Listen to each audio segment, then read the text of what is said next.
हर हर महादेव। धर्म से लगातार जुड़े रहने के लिए और हर मंगलवार, गुरुवार, शनिवार और रविवार को हमारे वीडियोस पाने के लिए चैनल को अभी सब्सक्राइब करें और बेल आइकन दबाकर ऑल वाला नोटिफिकेशन चुनें।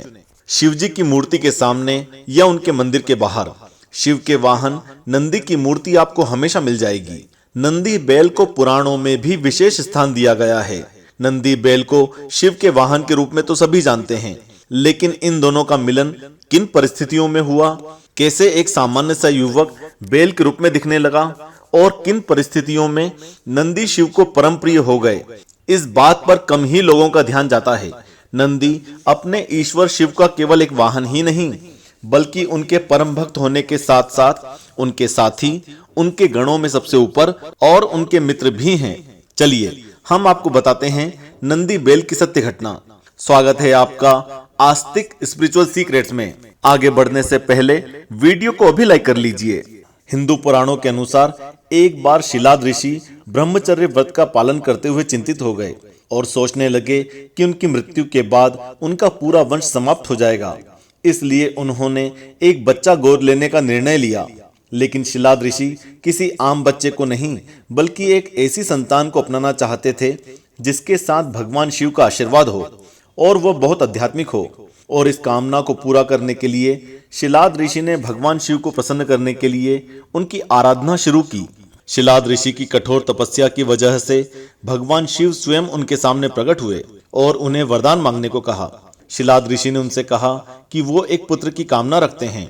भगवान शिव ने उनसे कहा कि जल्दी ही उन्हें एक पुत्र की प्राप्ति होगी। इतना कहते ही शिवजी अंतर्ध्यान हो गए। शिलाद ऋषि खुशी खुशी घर लौटे और यह सोचने लगे कि उन्हें एक अच्छी संतान मिलने वाली है। अगले ही दिन खेती करने के लिए वो एक खेत की तरफ जा रहे थे। वहां उन्हें एक खूबसूरत नवजात शिशु मिला।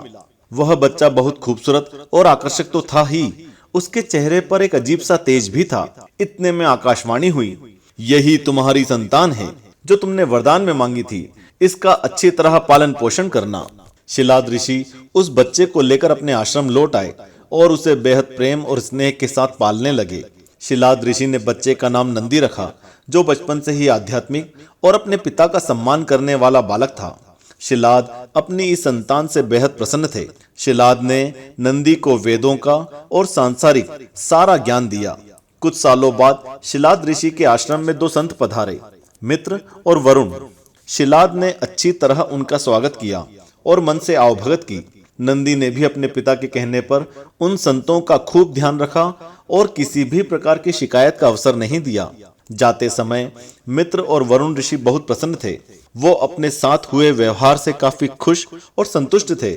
ऋषियों के जाने से पहले शिलाद और नंदी ने उनका आशीर्वाद लिया।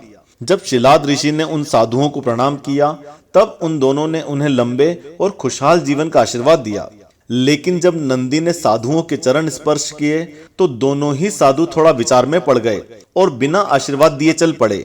साधुओं के चेहरे की परेशानी शिलाद ऋषि ने भांप ली, इसलिए जैसे ही वे आश्रम से बाहर निकले, शिलाद ने उन्हें रोककर उन साधुओं से पूछा कि उन्होंने नंदी को लंबी उम्र का आशीर्वाद क्यों नहीं दिया। मित्र और वरुण ने उन्हें बताया कि नंदी अल्पायु है, उसके पास ज्यादा समय नहीं है, वो कुछ ही समय तुम्हारे साथ रहेगा। यह बात सुनकर शिलाद ऋषि बहुत उदास हो गए। आश्रम लौटते ही नंदी ने भी अपने पिता के चेहरे के भाव पढ़ लिए। नंदी ने अपने पिता से उनकी चिंता का कारण जानना चाहा। उनके पिता ने उन्हें सब कुछ सच सच बता दिया।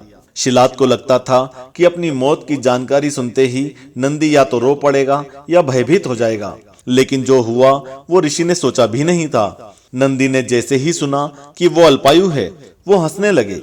नंदी ने पिता से कहा कि आपने मुझे भगवान शिव की कृपा से पाया है, इसलिए मेरी उम्र की रक्षा भी वही करेंगे। आप ही ने तो कहा था पिताश्री कि जो लोग भगवान शिव की आराधना करते हैं उन्हें कोई तकलीफ छू भी नहीं सकती। इतना कहते ही अपने पिता का आशीर्वाद प्राप्त कर नंदी भुवन नदी के किनारे तप करने चले गए। नंदी का तप इतना कठोर, आस्था इतनी प्रबल और ध्यान इतना मजबूत था कि शिव को प्रकट होने में ज्यादा समय भी नहीं लगा। शिवजी प्रकट हुए और कहा, भक्त नंदी आंखें खोलो। नंदी ने जैसे ही आंखें खोली, उनके सामने दुनिया की सबसे खूबसूरत और आकर्षक शख्सियत खड़ी थी। भगवान शिव के तेज को देखकर वे ये भूल ही गए कि वो अपनी लंबी उम्र के लिए शिव की आराधना कर रहे थे। भगवान शिव ने उनसे वरदान मांगने को कहा। नंदी ने वरदान के रूप में ताउम्र शिव का सानिध्य मांग लिया।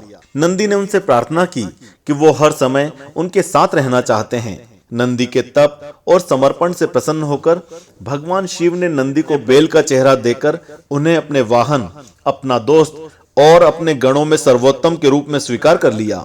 ऐसे हैं भोलेनाथ। ऐसे करने से न सिर्फ नंदी ने अपनी नियति को बदला, बल्कि स्वयं अपनी नियति को अपने हाथों से लिखा भी। इसके बाद समुद्र मंथन में घटना घटी, जिससे संसार को पता चल गया कि नंदी शिव जी को कितने प्रिय हैं। नंदी द्वारा शिव का साथ प्राप्त करने के बाद ही असुरों और देवताओं के बीच क्षीर सागर में समुद्र मंथन हुआ।